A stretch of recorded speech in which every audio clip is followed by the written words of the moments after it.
Boa tarde, bom dia, boa noite. Não sei que momento você vai ver esse vídeo. Esse aqui era para ser um vídeo de discipulado em grupo, mas eu decidi gravar porque é um assunto muito bom mesmo. E que acredito fielmente que vai abençoar a sua vida na medida que você ouvir e na medida que você reouvir depois. Seja online, seja baixar o áudio, seja o que for. Isso vai ser bênção para as nossas vidas. Isso é muito bom. É um assunto que a gente vê que tem vários tipos de linhas teológicas que ensinam sobre isso, várias pessoas comentam sobre isso, frases do cotidiano que pessoas dizem sobre isso. Então isso vai ser muito legal a compartilhar com vocês hoje aqui, tá? Assim que a gente finalizar aqui, vou subir no YouTube também, por isso que esse é o intuito de ser gravado. Toda segunda-feira eu dou discipulado em grupo, geralmente não é gravado, mas esse especificamente em função do tema, que é um tema que vai chamar a atenção de quem assistir. É muito bom para a gente poder analisar mediante as escrituras, mediante o contexto histórico e ver de fato se faz ou não sentido.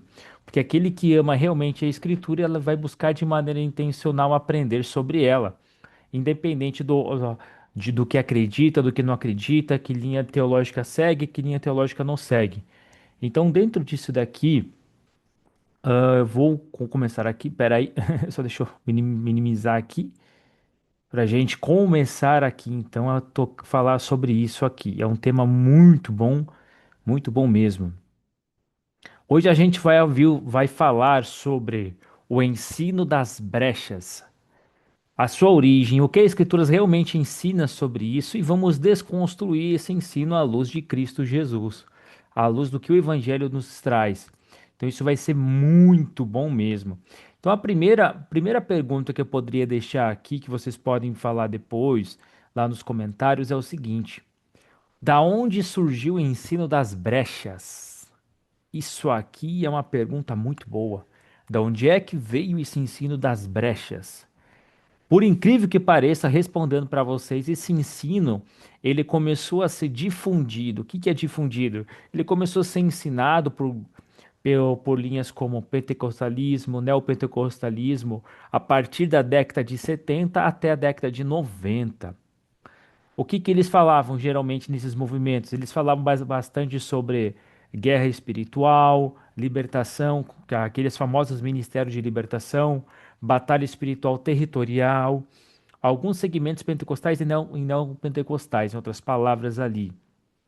E de maneira mais curiosa ainda, para vocês entenderem isso aqui, essa teologia em si, ela começou, por incrível que pareça, ela emergiu dentro do movimento carismático também da Igreja Católica, a Carismática Católica RCC, que vem da linha do neopentecostalismo lá nos Estados Unidos da América.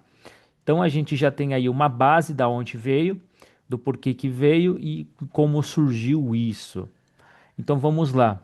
O ensino moderno das brechas espirituais não nasceu na literatura contínua e contextual das Escrituras, especialmente da revelação plena trazida por Jesus e desenvolvida pelos apóstolos. Por quê? Jesus é a pedra angular, é a pedra da revelação. Ele, através dele, ele é o fundamento e ele mostra qual é o ensino. Então não começou através da fundamentação de Cristo Jesus. Começou na década de 70 e foi até a década de 90 e hoje, posteriormente, você ouve falar sobre esse ensino em algum momento da sua vida. Então vamos lá. O que que esses movimentos falavam? Esses movimentos procuravam explicar por que algumas pessoas, mesmo sendo cristãs, continuavam enfrentando determinadas áreas, como pecado, enfermidades, opressões ou dificuldades. A partir dessa busca começou a surgir um conceito, olha o conceito que começou a surgir, de que Satanás só poderia agir mediante a um, entre aspas, direito legal adquirido quando uma pessoa abria uma brecha. Então esse ensino veio desse conceito aonde a pessoa, necessariamente falando, precisaria dar uma brecha para que o diabo pudesse atuar na vida dela. Então nasceu dessa explicativa do porquê o mal veio ao mundo, do porquê coisas ruins acontecem no meio cristão e assim por diante. Então vamos, olha que interessante. Esse ensino passou a afirmar. O que que esse ensino da brecha passou a afirmar? que todo pecado cria uma brecha, palavras negativas criam brechas, músicas criam brechas, filmes criam brechas, objetos criam brechas, pecados dos pais criam brechas. Lembram do cego de nascença de João 8? Lá, que quando os discípulos perguntaram para Jesus: Ó mestre, quem pecou? Foi ele ou foi os seus pais para que nascesse cego? Então já começou aquele pensamento dali, do próprio judaísmo veio.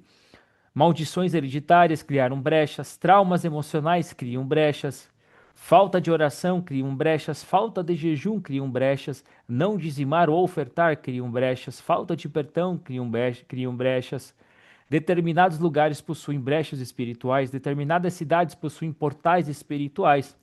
Ou seja, começou a sair dessa linguagem para explicar o porquê aconteceria algumas coisas, no sentido por que você mesmo sendo cristão, acontecem coisas ruins com você. Então esse movimento que começou lá na década de 70 começou a vir querer trazer, desenvolver uma teologia em cima disso, uma teologia para ensinar para você e para toda a comunidade de maneira geral o porquê que acontecia aquilo. E a gente vai ver hoje que não é assim.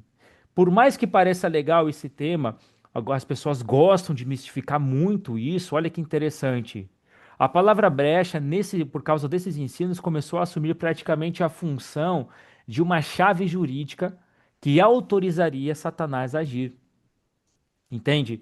Então eles criaram isso como uma chave jurídica, dizendo o seguinte, ó, se você não fizer isso aqui, então o diabo vai agir. Isso bota medo na pessoa. Porque a pessoa, ao invés de andar na graça de Deus, na revelação de Cristo Jesus da identidade dela, ela vai ficar olhando constantemente se você não está fazendo uma desses itens citados de exemplo para justamente não praticar aquilo. Aí ela vai criar, começar uma paranoica. Aí vamos supor que ela dá uma resbalada, aí a pessoa vai criar uma paranoica na vida dela, dizendo que aquilo lá é uma brecha. Que por causa daquilo começou a acontecer coisas ruins. Que por causa daquilo é o reflexo de não seguir exatamente aquilo lá. Entende? Então a pessoa começa a criar uma paranoia em cima disso. E isso é um problema. Entende? Um problema muito, muito, muito sério, muito grave mesmo, no entendimento da crença da pessoa. E o sistema de crenças da pessoa é justamente o que conduz a pessoa a crer de maneira saudável no Evangelho de Jesus. E a crer de maneira saudável no Evangelho de Jesus quer dizer que você entende o que o Evangelho de Jesus traz, você entende que ele te promove liberdade, e essa liberdade é através da identidade que ele mesmo constituiu e deu para você através do novo nascimento e pela renovação da sua mente. Entende? Então vamos lá. Olha que interessante. Esse pensamento que eu estou falando para vocês, que eu citei alguns dos pensamentos anteriores, ele ficou muito popular. Entretanto, quando a gente examina cuidadosamente toda a escritura, a gente vai perceber algo de maneira surpreendente. Essa estrutura doutrinária de brecha espiritual, ela não aparece no Novo Testamento. Isso aqui choca muita gente. Essa brecha, esse ensino de brecha, ela não aparece no Novo Testamento. Não tem uma menção sobre essa palavra, não tem uma menção que dá a entender sobre esse tipo de ensino no Novo Testamento. Então, da onde é que veio a ideia original do direito legal? O que que é o direito legal? Que você está dando uma autorização para diabo atuar. De onde é que veio essa ideia?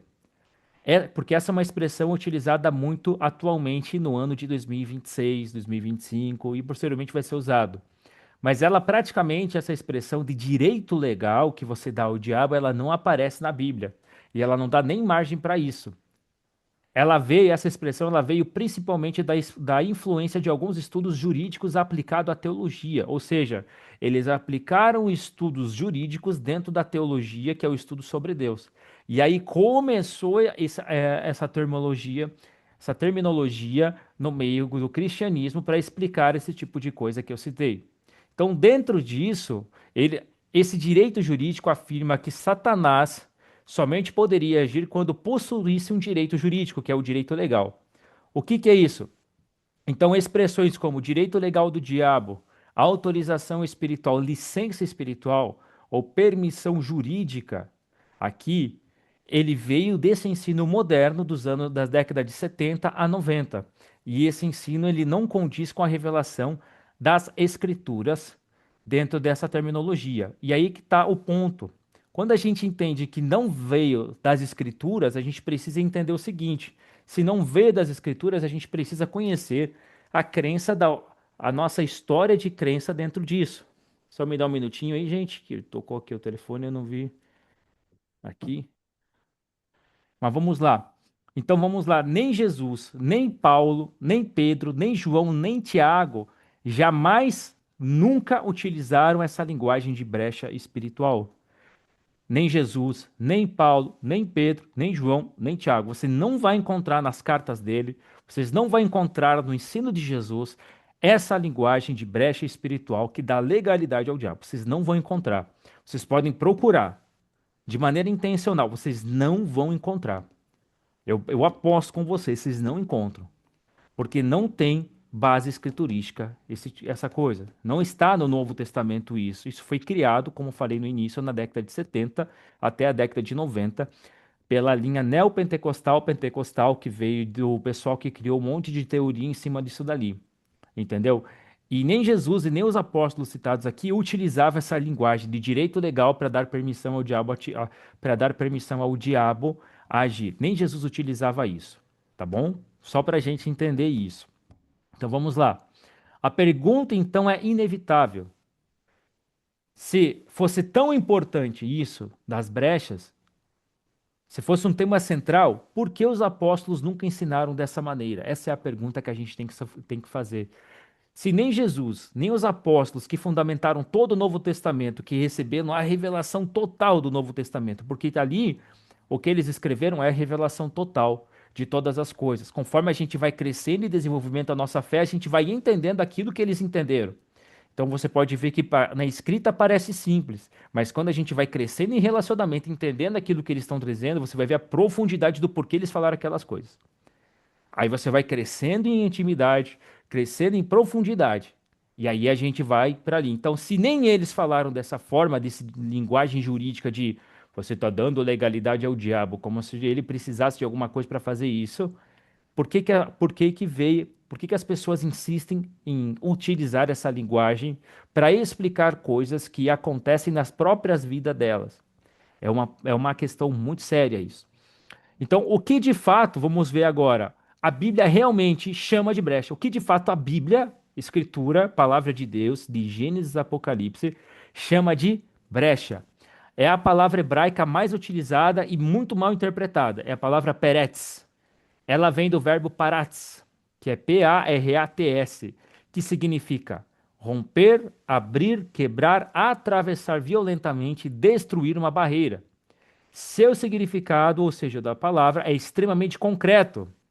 Na antiga aliança ou no Antigo Testamento, ela aparece principalmente para falar do que? Agora a gente vai entender do que essa palavra era usada lá na antiga aliança e do que ela se endereçava nas escrituras. Ela falava sobre muralhas rompidas, cidades invadidas, muros destruídos, exércitos entrando por uma brecha. Não existe inicialmente um significado relacionado a portas espirituais, como os movimentos neopentecostais e pentecostais criaram na década de 70 a 90, que influenciaram hoje o pensamento moderno, falando que tudo tem um portal espiritual, tudo tem uma brecha espiritual, entendeu? Essa palavra brechas aqui, no significado da antiga aliança, ela é uma palavra militar, ou seja, uma cidade protegida possuía o quê? Muralhas.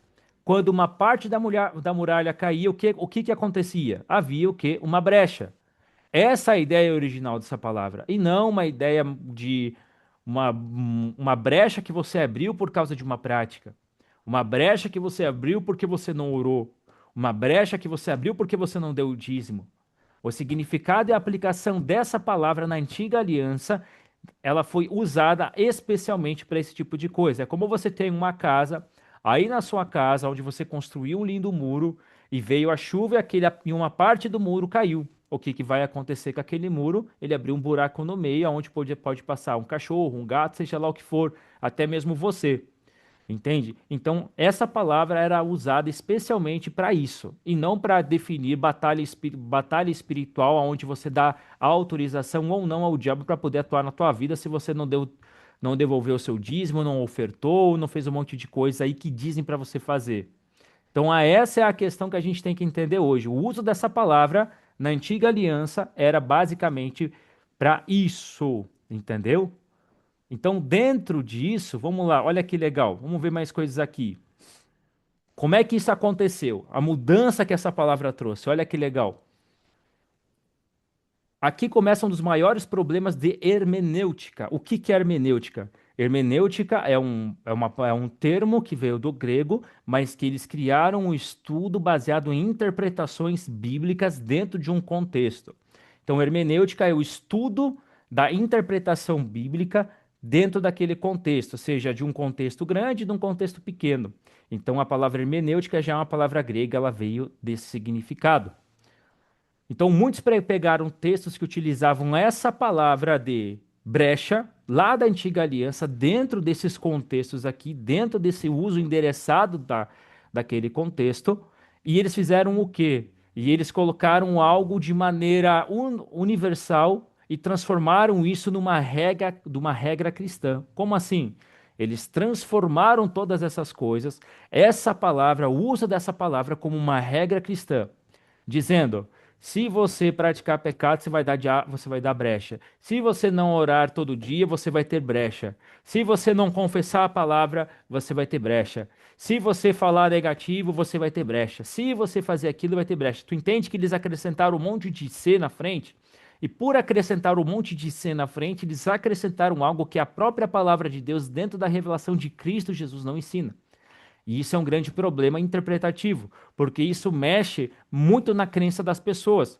Porque se mexe na crença da pessoa, vai automaticamente moldar a forma de a pessoa pensar, e nesse moldar na forma de a pessoa pensar, ela vai agir no comportamento da pessoa.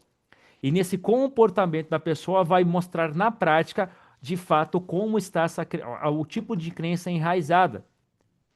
E aí que está o problema. Mudar uma crença não é do dia para a noite, porque primeiro você tem que entender, compreender literalmente.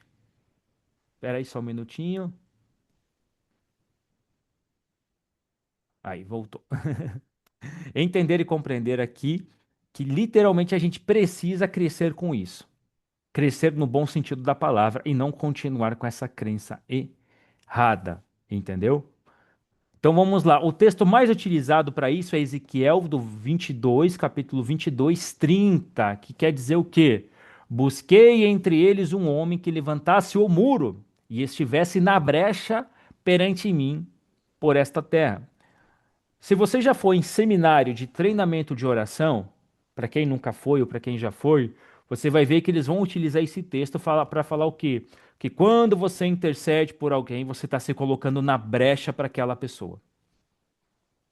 É literalmente isso. Eles vão pegar esse texto de Ezequiel e vão citar, ó, como diz lá em Ezequiel lá, Deus está levantando você como intercessor para isso aqui, para você se colocar na brecha para interceder. É basicamente isso que eles, é o mesmo. Os seminários de oração e intercessão você vai ouvir praticamente dessa passagem isso aqui. Para quem já fez o seminário vai entender do que eu estou falando. Quem não fez, se quiser fazer para ter conhecimento, saiba que é bom, mas ao mesmo tempo você precisa também filtrar o que é bom e o que não é dentro disso. Então vai ser muito legal. Mas quando você continua lendo o capítulo, depois de você entender isso, você vai observar um contexto muito grande. Qual que é o contexto? Israel estava completamente corrompida naquele contexto ali. Os sacerdotes estavam profanando o santuário. Os profetas, olha que interessante, estavam mentindo. Os príncipes estavam explorando o seu povo. Os juízes vendiam sentenças, ou seja, recebiam dinheiro para dar sentença para as pessoas.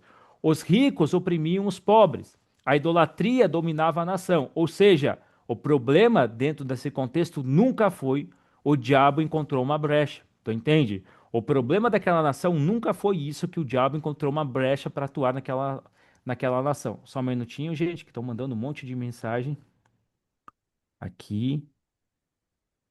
Pronto, depois eu vejo isso aqui. Depois eu vejo isso aqui. Então vamos lá. O problema era a própria nação havia rompido sua aliança com Deus por meio da injustiça, idolatria e violência. Então, qual que era o problema? Que a própria nação de Israel, lá naquele momento, havia rompido a aliança com Deus por meio da injustiça, idolatria e violência. A brecha representa a ruptura da fidelidade do povo. Então, se você quer dar um significado para a brecha significa a ruptura da fidelidade do povo dentro da aliança. Entendeu? Então, se você quiser fazer uma aplicação para os dias atuais, você tem que entender o seguinte: eu tenho uma aliança com Deus. Deus, ele permanece fiel em sua aliança. Se eu compreendo a profundidade e tenho a revelação da aliança que Deus tem comigo e eu tenho com ele, automaticamente eu vou agir dentro dos termos da aliança. Então eu vou honrar a fidelidade que eu tenho para ele, não para ser agradável a ele, porque eu já sou agradável a ele.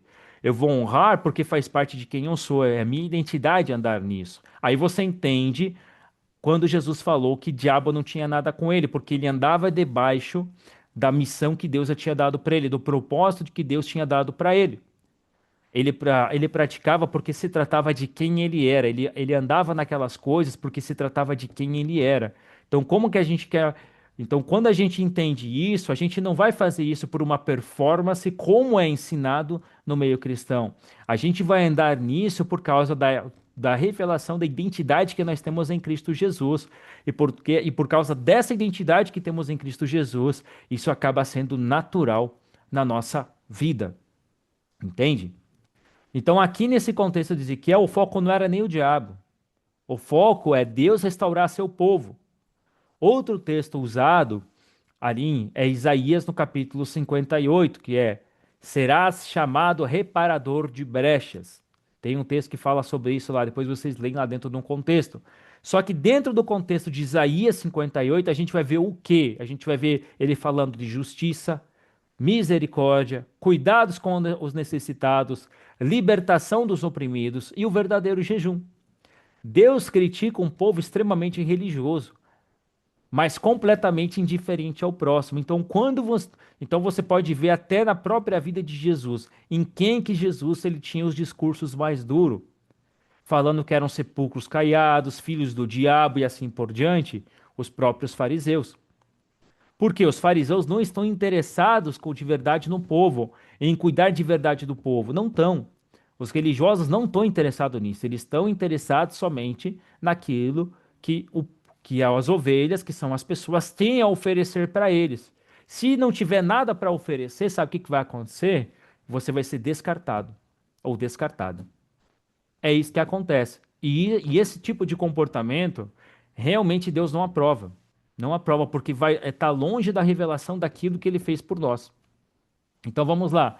Reparar a brecha significa restaurar uma sociedade destruída pela injustiça. E como é que você restaura uma sociedade destruída pela injustiça? Pela revelação da verdade, trazendo a justiça de Deus que foi revelada em Cristo Jesus. E qual é a justiça de Deus? Deus fez justiça se pregando numa cruz em Cristo Jesus para resgatar a humanidade. Ali completou a justiça dele.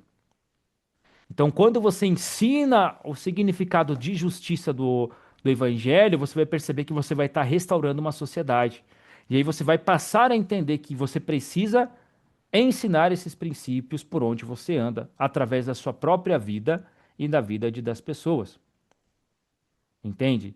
Esse é o foco central que precisa ser feito. E muitas pessoas não focam nisso. Muitas pessoas focam somente em outras coisas aleatórias, como ensino de batalha espiritual, onde coloca mais um peso nos ombros da pessoa do que liberta a pessoa. Outro texto frequentemente usado, a gente vai ver na história de Neemias, que construiu um muro assim por diante. Então vamos lá. Jerusalém, naquela época, os muros de Jerusalém possuíam muitas brechas, literalmente. Os muros haviam sido destruídos pelos babilônicos. Então, quando você vê a aplicação da palavra, você vai entender que está falando disso aqui. Então, o que que Neemias fez? Ele reconstruiu os muros. E essa narrativa é histórica para o povo de Israel e é histórica para quem você vai estudar, quando você vai estudar história. Ali não está ensinando também, não está uma doutrina de brechas espirituais. Então, o que que aconteceu na década de 70? O pessoal pegou esses textos para tentar explicar por que o mal estava no mundo. Por que que o mesmo sendo cristão acontecia umas barbaridades? E daí começaram a desenvolver um ensino de brechas espirituais, pegando justamente esses textos que estão falando de algo bem específico, e dentro desses textos ali começaram a gerar interpretações baseadas numa hermenêutica para desenvolver um porquê de uma resposta. E aí começou toda essa difusão, essa de ensino teológico a partir da década de 70. É aí que está o problema, entendeu? Isso era para explicar por que Satanás poderia agir de maneira legal, entre aspas, na vida de uma pessoa, ou ilegal na vida de uma pessoa. Era somente um porquê que eles desenvolveram na década de 70 com esses textos, falando por causa disso. E dentro disso começaram a formular experiências. Como Deus disse isso, Deus disse aquilo, aconteceu isso aqui. Aí dessas experiências começaram a escrever livros. E desses livros, muita gente aprendeu isso e por isso essa crença hoje ela se torna tão presente na mente das pessoas que molda o jeito delas verem o evangelho de Jesus e acaba gerando até um certo peso na própria vida cristã delas. Quando eu digo um peso é a pessoa ela fica constantemente preocupada se abriu ou não brecha. Ah, se eu assistir tal série, vai abrir brecha. Ah, se eu ouvir tal filme, se eu ver tal filme, vai abrir brecha. E aí começa um problema grave dentro da mentalidade do Nova Aliança, aonde Jesus e nem os apóstolos ensinam sobre isso. Aí isso a pessoa ela considera mais o que foi desenvolvido no decorrer desses anos, dessas décadas, do que necessariamente ali o Evangelho de Jesus diz. Isso mostra, de certa forma, que o povo está de maneira ignorante bíblico. Ou seja, o que é um povo ignorante bíblico? Eles ficam somente com aquilo que é dito, daquilo que as pessoas que eles acham que é confiante, que transmite uma confiança, e não pesquisam e estudam de maneira intencional para entender se aquilo é verdade ou não. Então, para aqueles que estudam, isso é muito bom, a pessoa vai ver que não é assim. Opa, não é assim. Mas para aqueles que não estudam, chega a ser uma afronta você falar que a crença deles está errada. Eles ficam até ofendidos quando diz que a crença deles está errada. E aí até tentam defender quem trouxe aquele ensino, dizendo: Ah, eu tenho experiências com o Espírito Santo. Ah, nunca errou uma profecia. Ah, isso, ah, aquilo lá. E aí acontece um monte de sequências ali de abusos, aonde a pessoa até pode ter um coração sincero, e de fato tem, mas a crença dela não deixa ela ver que está errado, ou não deixa ele ver que está errado. Esse que é o grande problema. E aí a gente entende o termo que eu ensinei muitas aulas atrás sobre vacas sagradas.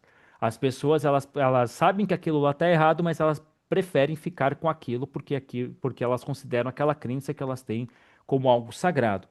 Então elas preferem crer daquela forma por escolha mesmo, depois de ouvir que não é daquela forma, elas escolhem crer daquilo de forma mesmo para manter o ensino errado. Digamos o seguinte, eu quero isso aqui para mim. Então elas escolhem. Literalmente, isso que é o grande problema.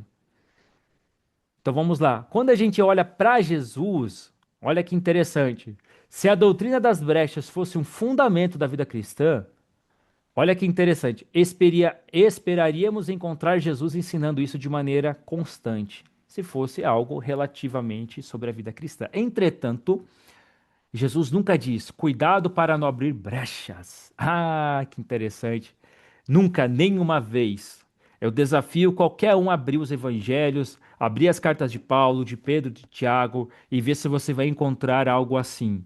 Jesus falando algo assim. Eu desafio qualquer um de vocês a literalmente procurar de maneira intencional para ver se vocês vão encontrar. Vocês não vão ver nada disso. Entende? Ah, mas posso Porque fazer uma pergunta?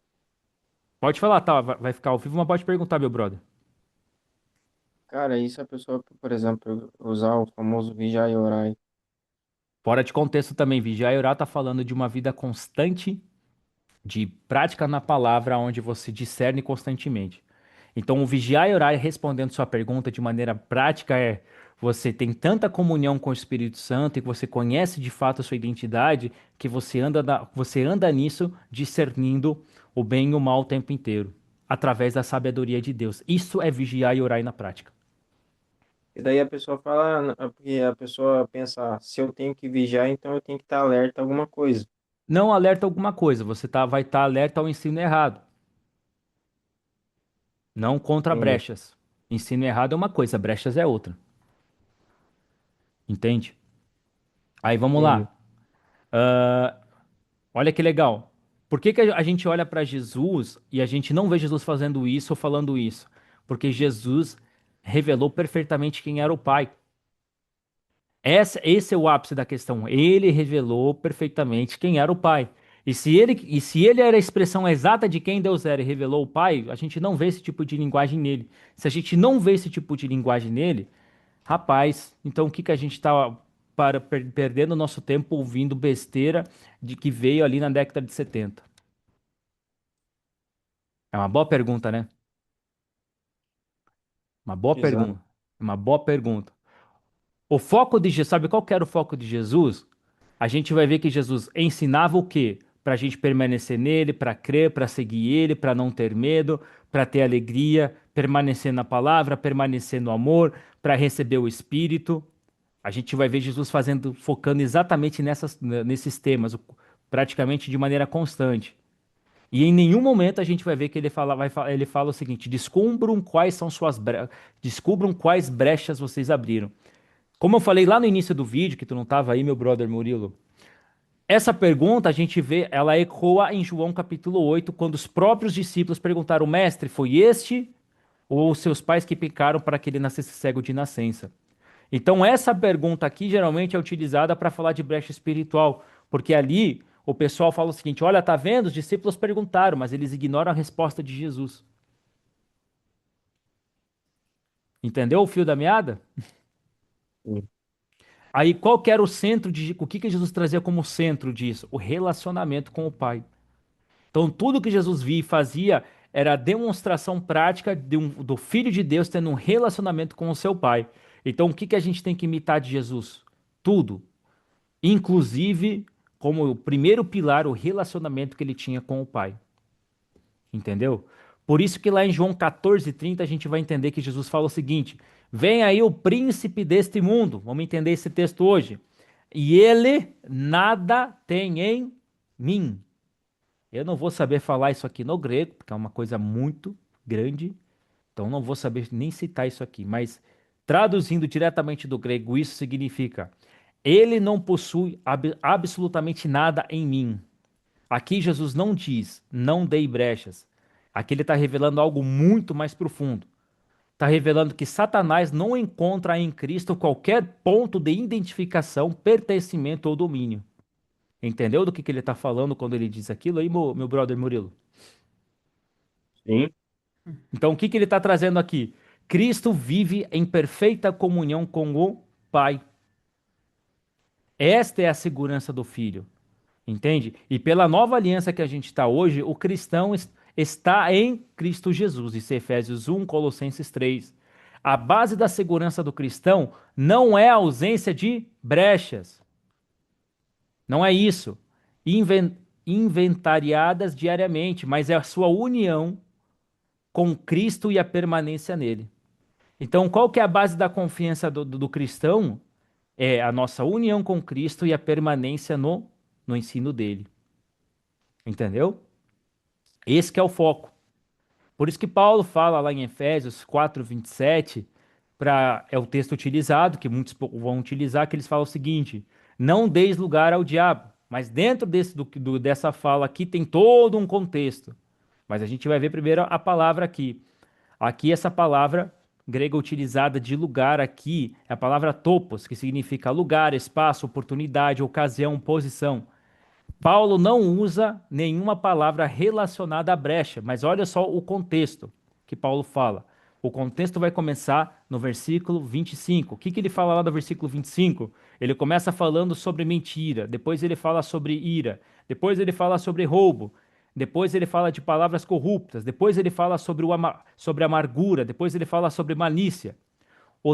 Todo o texto trata da vida relacional entre pessoas. Então, o sentido aqui que Paulo está falando, quando ele fala não deis lugar ao diabo, quando você entende o contexto, é não alimentem atitudes que ofereçam oportunidades para que o diabo promova divisão, destruição e pecado entre vocês.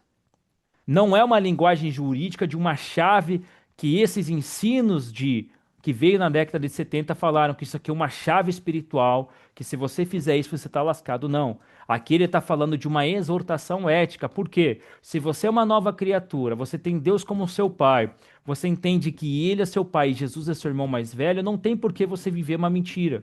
Não tem por que você mentir para o seu irmão, não tem por que você roubar do seu irmão, não tem por que você fazer isso. Porque vocês são uma unidade através do novo nascimento.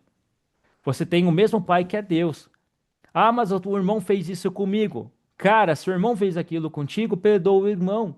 E leva o irmão a ter consciência da identidade dele, dizendo: olha, irmão, olha, irmã, eu não, a sua identidade não é isso, não. Isso aqui é o teu velho homem, reflexos da mentalidade do velho homem. Você é isso agora, olha para isso.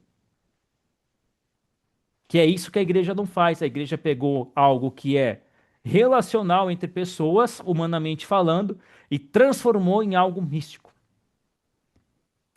Entendeu, meu brother? Chocante, né? Chocante. Uhum. Hã? Exatamente. Aí você vai para Tiago 4. A gente nunca vê Tiago falando fechem as brechas. Ele escreve o quê? Sujeitai-vos, portanto, a Deus. Ponto e vírgula.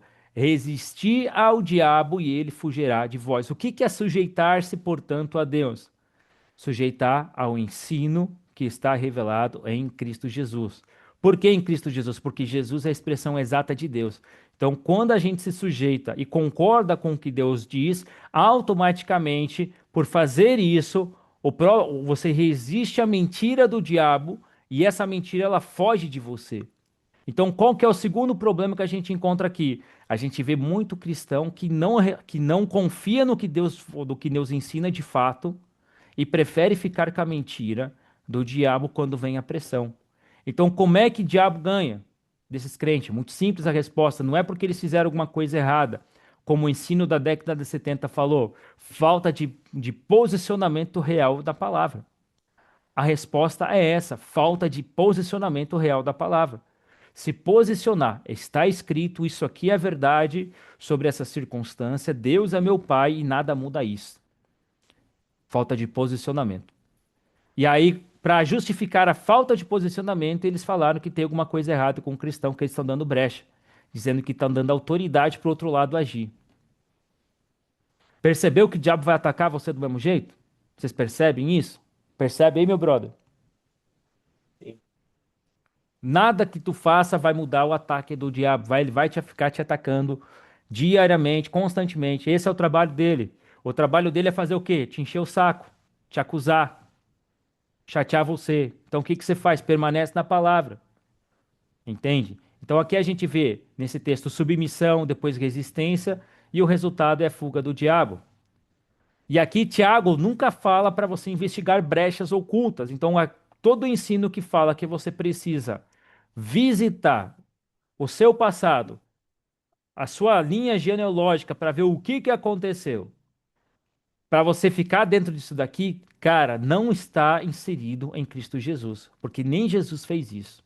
Então aqui a gente tem um parâmetro muito grande. Esse ensino veio dessa linguagem jurídica, onde eles colocaram uma linguagem jurídica e criaram uma teologia jurídica em cima disso.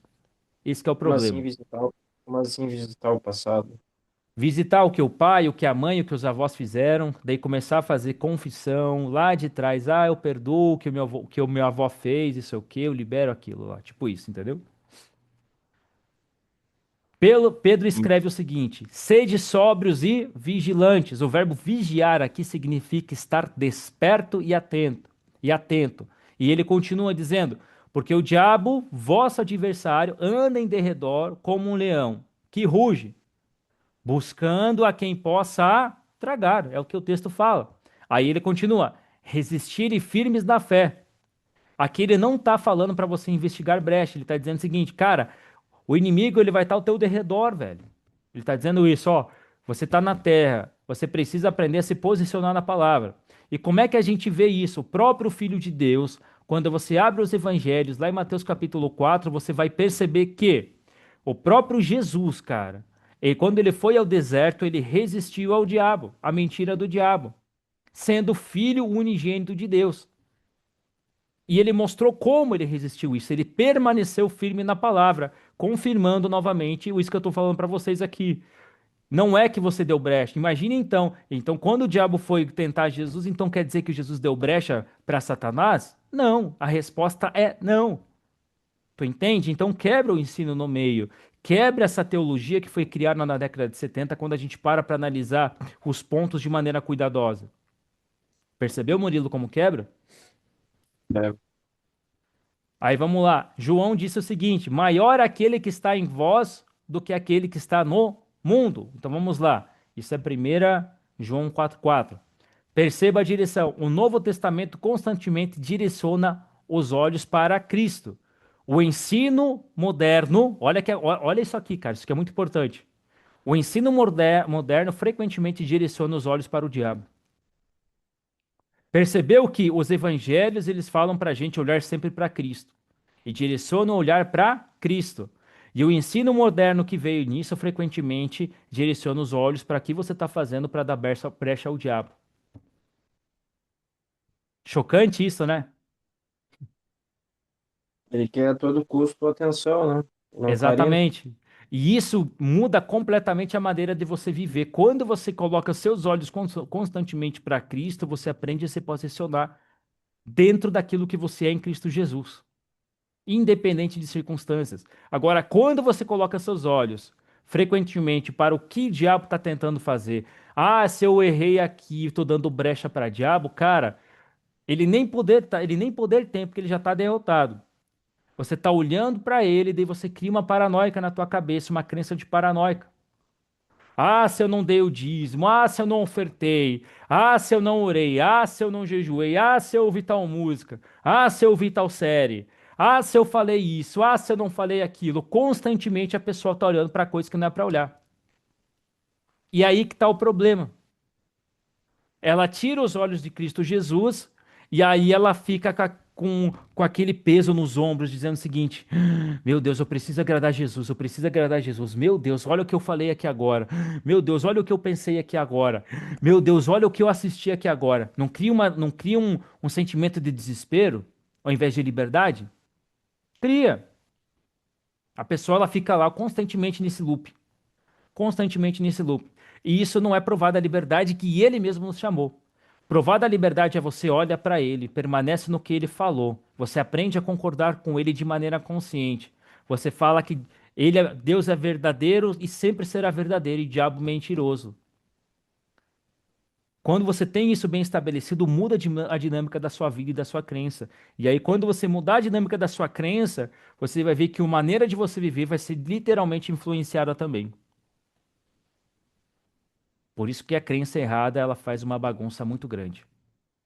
Outra coisa, Colossenses 2 fala o seguinte: aqui a doutrina moderna das brechas encontra uma das maiores dificuldades em Colossenses 2. Porque Paulo fala o seguinte: despojou os principados e potestades. Cara, eu não vou saber falar esse verbo aqui no grego, dessa palavra, que é um enorme, grande pra caramba. Não vou conseguir falar porque é muito complexo. E nem soletrar, porque realmente é bem complexo. Mas eu vou falar o sentido do grego que traz. Ela descreve retirar completamente as armas ou despojar o inimigo derrotado. Depois ele fala o seguinte no próprio versículo: triunfando sobre eles na cruz. A imagem, sabe qual que é a imagem do grego? A imagem é de um general vencedor exibindo publicamente os inimigos derrotados. Então, quando Cristo está pendurado no madeiro, não é derrota. Ele tá como um general pendurado no madeiro, mostrando publicamente que ele despojou seus inimigos. Top, né? Top demais. O foco do texto não é o poder residual do diabo, mas a supremacia da vitória de Cristo. Então ele está falando que a vitória de Cristo é superior. Então, quando ele estende suas mãos e é pregado no madeiro, publicamente lá ele está falando o seguinte: olha só, todos os inimigos meus aqui estão completamente derrotados. E Hebreus 2 fala o seguinte: o autor de Hebreus fala que Cristo participou da nossa humanidade para destruir aquele que tinha o poder da morte, isto é, o diabo. O verbo destruir é katargel, que significa tornar sem efeito, inutilizar, reduzir à impotência. Isso não significa que Satanás deixou de existir, mas que seu domínio decisivo foi quebrado pela obra de Cristo. Top ou não é top?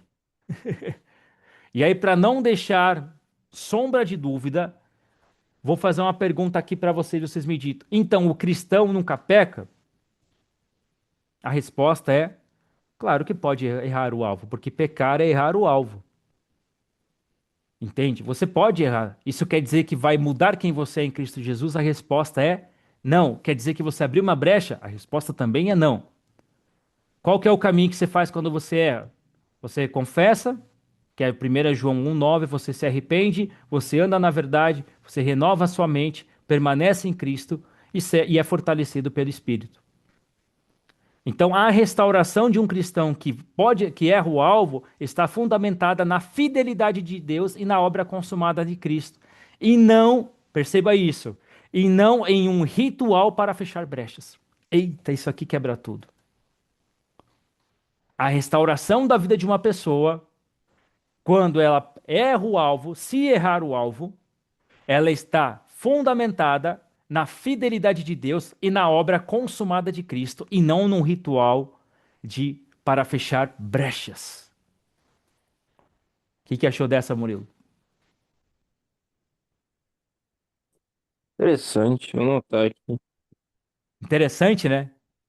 Essa É, aqui é interessantíssima. Por quê? Porque se você colocar para um ritual de fecha brechas, vai entrar para uma performance.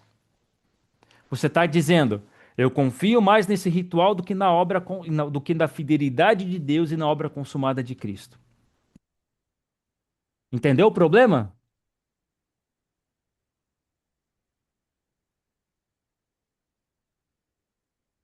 Baita problema, sim. né? Que essa doutrina causou, não é?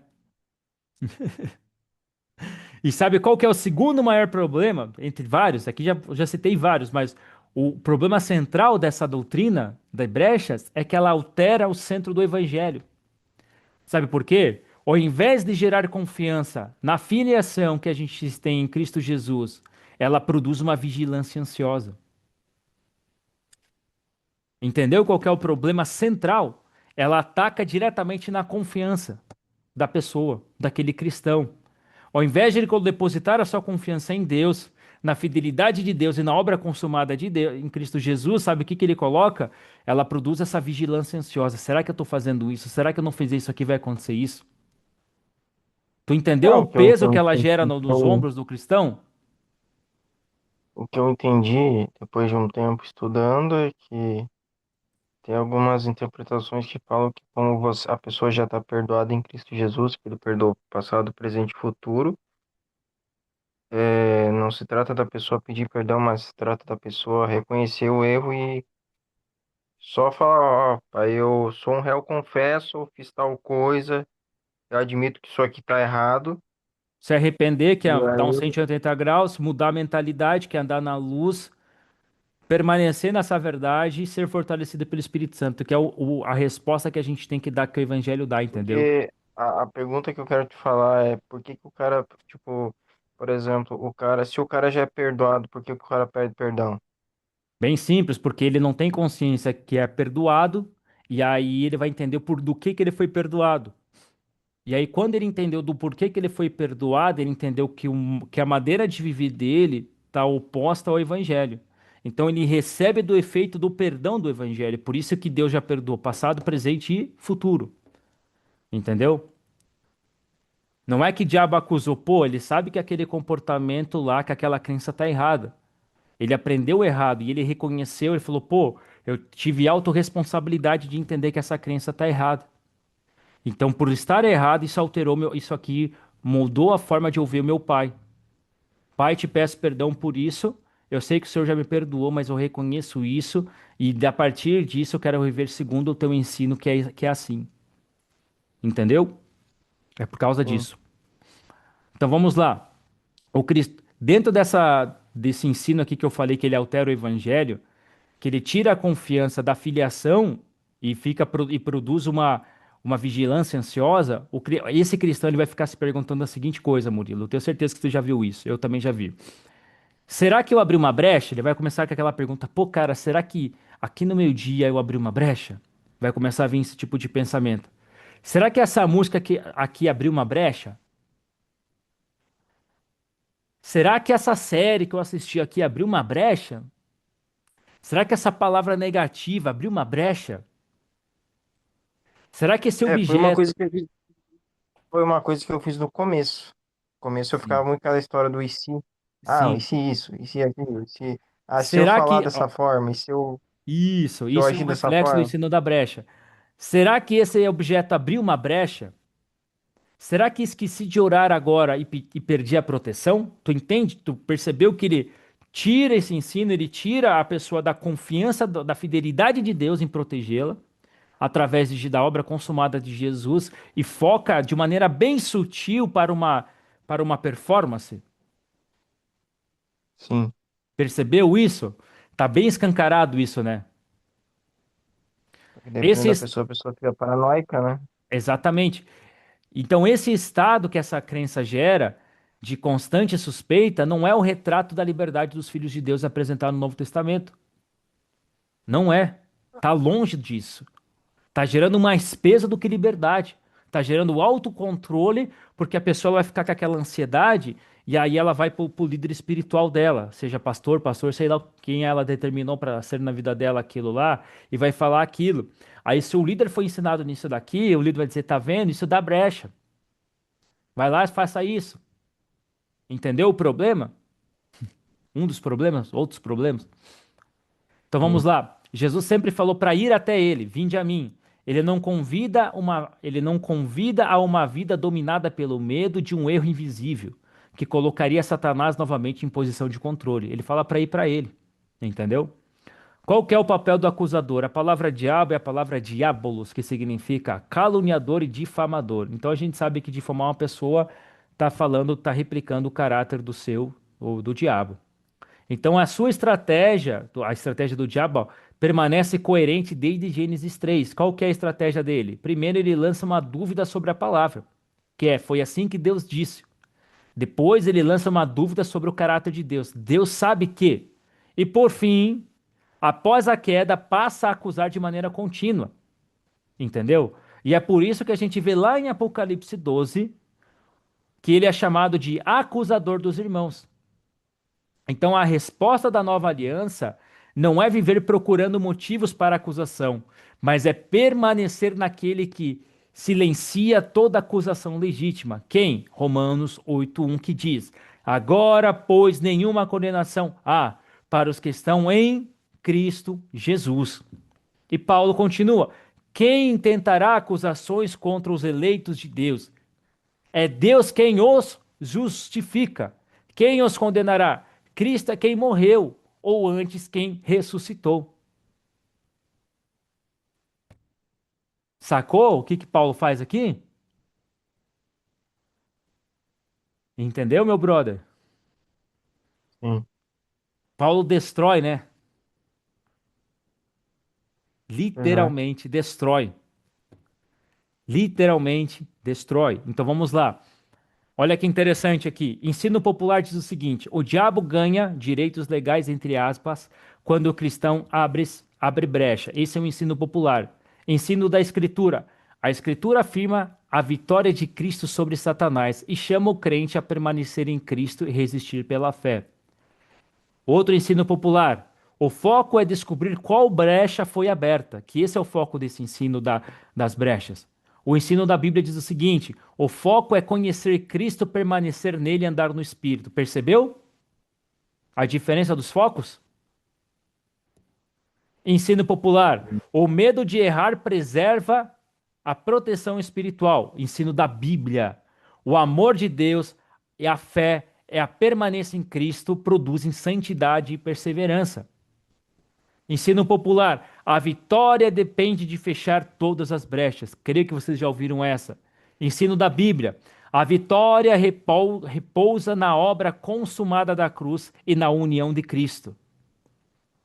O centro, olha o ensino popular. O centro da vida cristã é evitar que o diabo encontre espaço. Isso é ensino popular, ensino da Bíblia. O centro da vida cristã é Cristo, sua pessoa, sua obra, sua palavra e seu espírito.